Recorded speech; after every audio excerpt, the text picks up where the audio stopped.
উত্তরে বাড়ছে ভোটের উত্তাপ। জোর কদমে ভোট প্রচারে নেমে পড়েছেন তৃণমূল সুপ্রিমো মমতা বন্দ্যোপাধ্যায়। আগামীকাল রায়গঞ্জ লোকসভার ভোটের প্রচারে হেমতাবাদে জনসভা করবেন মুখ্যমন্ত্রী মমতা বন্দ্যোপাধ্যায়। এদিকে প্রচার থেমে নেই রায়গঞ্জের তৃণমূল প্রার্থী কৃষ্ণ কল্যাণীরও।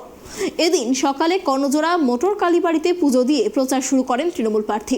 পাশাপাশি বারোগোন্ডা এলাকায় নির্বাচনী কার্যালয়ের উদ্বোধন করে মুখ্যমন্ত্রীর লক্ষ্মীর ভাণ্ডারের টাকা রাখার জন্য মহিলাদের মানিব্যাগ প্রদান করেন কৃষ্ণ কল্যাণী। কৃষ্ণ কল্যাণী মানিব্যাগ প্রদান করায় খুশি এলাকার মহিলারা।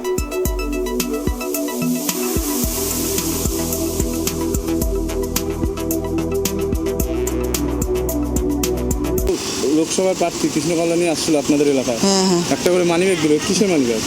লক্ষ্মী ভান্ডারের লক্ষ্মী ভান্ডার কি টাকা রাখার জন্য।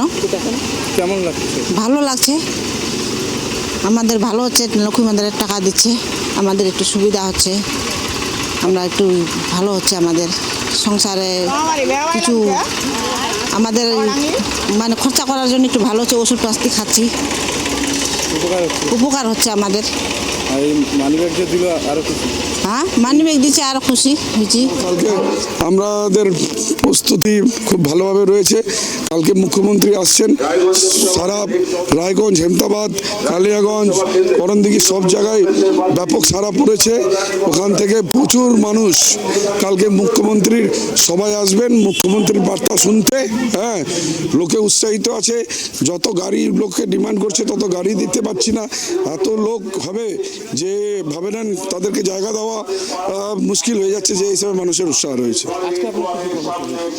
আজকে আমার কমলাবাড়ি 1 মারাইকুড়ায় রয়েছে, তারপর পৌর এলাকায় রয়েছে 2 নম্বর ওয়ার্ড আর 3 নম্বর ওয়ার্ড।